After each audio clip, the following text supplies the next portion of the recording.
सभी पत्रकार मित्रों को मेरा नमस्कार। जैसा कि आप जानते हैं, मोदी सरकार के 8 वर्ष पूर्ण हो चुके हैं और मेरे लगभग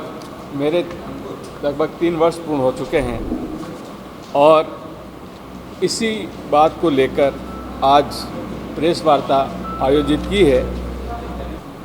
अगर हम बात करें हमारे संसदीय क्षेत्र की, तो हमारे संसदीय क्षेत्र में जो काम मैं समझता हूँ वो ये हुआ है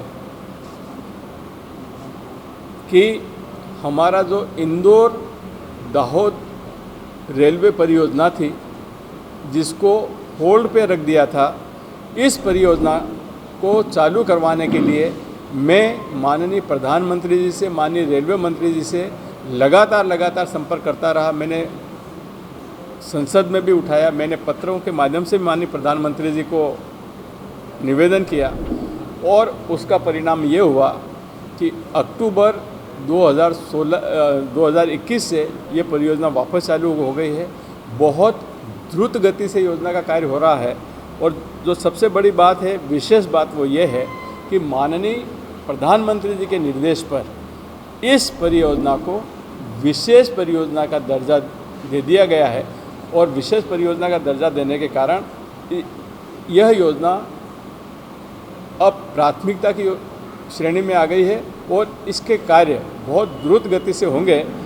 अभी मैंने मार्च में दिशा की बैठक ली थी, जिसमें रेलवे के अधिकारी आए थे और रेलवे के अधिकारियों ने बताया कि अब इस परियोजना को हम 2025 तक पूर्ण करने के पूरे प्रयास करेंगे। आप जानते हैं कि हमारे जो राष्ट्रीय राजमार्ग 47, नेशनल हाईवे 47, इसमें 16 किलोमीटर का टुकड़ा बच गया था और इस 16 किलोमीटर के टुकड़े के कारण जो सबसे ज़्यादा परेशानियाँ थी वो हमारे झाबुआ ज़िले के निवासियों को हो रही थी और इस 16 किलोमीटर के शेष कार्यों को छोड़ करके ठेकेदार भाग गया था। इसको चालू करवाने में बहुत परेशानी हुई। मैं माननीय प्रधानमंत्री जी से, मैं माननीय नितिन गडकरी जी से और एनएच के जो हमारे झाबुआ से लगाकर दिल्ली तक के जितने अधिकारी हैं, मैंने सबको पत्र व्यवहार किया, सतत संपर्क किया और आज ये कार्य बहुत द्रुत गति से चल रहा है और मुझे विश्वास है कि 2022 तक ये कार्य पूर्ण हो जाना चाहिए। ये सब आप जब भी इंदौर जाते होंगे तो आप देखते होंगे कि माछलिया घाट जो सबसे कठिन सेक्शन है, इस कठिन सेक्शन का काम प्राथमिकता के आधार पर चल रहा है और इसके कार्य को पूर्ण होने से हमारी जो झाबुआ से इंदौर जाने में जो हमको समय लगता है, इसमें आधे घंटे से अधिक समय की बचत होगी।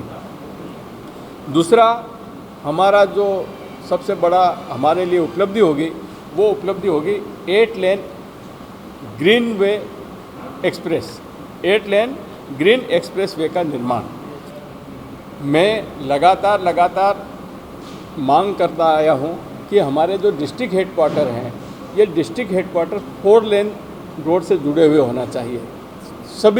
मैंने सभी की मांग की और विशेषकर झाबुआ के रेफरेंस में।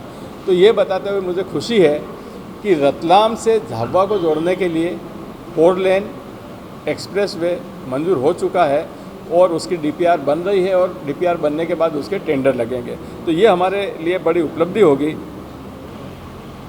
हमारे ज़िले की एक बहुत बड़ी मांग है और वो है मेडिकल कॉलेज।